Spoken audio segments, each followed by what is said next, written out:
Hey guys, so I just want to talk really quickly today about the parts of the bass. It's important to know your bass, and it just makes everything easier if you're learning about how to play bass, if you know what everything is called. Let's just start over here at the headstock.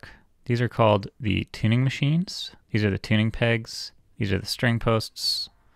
It's all part of the tuning machine. This is for your E string, which is the thickest and lowest pitched string. This is the A string, D string, and this is the G string. The G string is the thinnest and highest pitched string. These are the strings here, obviously. Some people call them chords, but they're not called chords. A chord is like this. That's a buzzy chord. There's a nice clear chord. It's an E minor chord. A chord is also this, but a chord is not this. This is called a string. This thing here is called a string post, and it just helps with the break angle of the strings after the nut. It basically helps with something called your intonation. We don't need to get into what that is right now, but essentially, if your instrument is intonated properly, when you tune it up and play it, it will play in tune. You'll tune it up with the tuners. Over here, we have the neck of the bass. This whole thing is called the neck, the front and the back of it. Sometimes you'll see a different piece of wood in the middle back here to reinforce the strength of the neck. This one is just all one piece. And then here you have the fretboard. The frets are actually these metal lines here. This is fret wire is what this is called. You don't want to press down the string directly on the fret because you get kind of a muted sound. What you actually want to do is press down right behind the fret, so that would be like right here. So on the first fret, for example, that would be this spot. This is the first metal fret. This thing here is not a fret. This is actually called the nut. It has some slots in it, and it holds the strings in place. Much like over here, this big metal thing is called your bridge, and it has these barrel-shaped things with slots in them that the strings sit on. These are called saddles, and they basically do the same thing that the nut does, but over here. And vice versa is true with the nut in comparison to the saddles.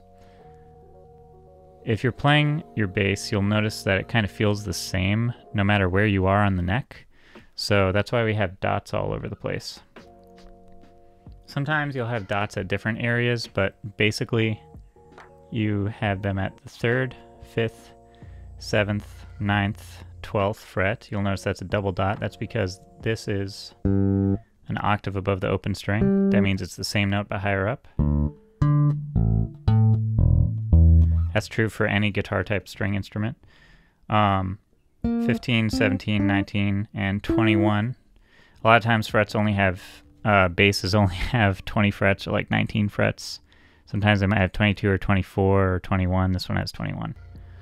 You'll also have side dot markers on the side of the neck. On the body, this big white thing here is called a pick guard. This is our volume control. This is an active bass, so we have treble and bass knobs that can cut and boost over here.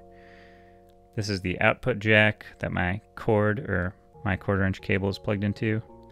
This thing here is called a pickup. It has a couple of magnets under each string that pick up the sound of your strings. This is the bridge, as I mentioned before. These are the saddles. The strings sit on those. And with the nut, suspend them over the fretboard. This circular thing here you usually only see on high-end basses, like really expensive ones. But Music Man put this in here for their Sterling line. Basically, this lets you adjust your truss rod, which is like a long, slightly curved or bent piece of metal inside of the neck. So if your neck is bowing out this way or this way, you can straighten it out by just sticking usually an Allen key in the truss rod bar, or the truss rod. But with these, just like whatever you can fit in there, and you can turn it and adjust it. It's a lot easier than how it used to be on a lot of instruments, and on some how it still is. You'd have to stick it in between here, and you'd have to like loosen the strings and stuff. Kind of annoying. A strap is a good thing to have because it makes it easier to play your bass in a certain position, but I'm going to undo mine so that I can show you The strap buttons.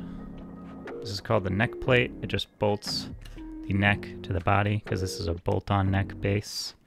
Sometimes there are different constructions where the neck is glued or it's like part of the body wood. It's like all one piece. And this is the battery cover. In here there's a 9-volt because this is an active bass.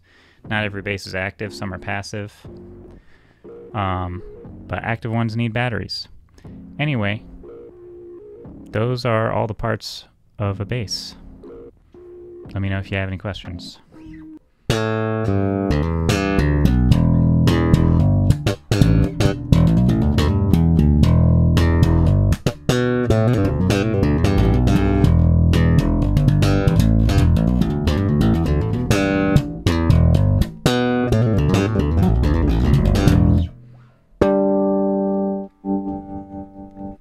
Hey guys, it's JPB here.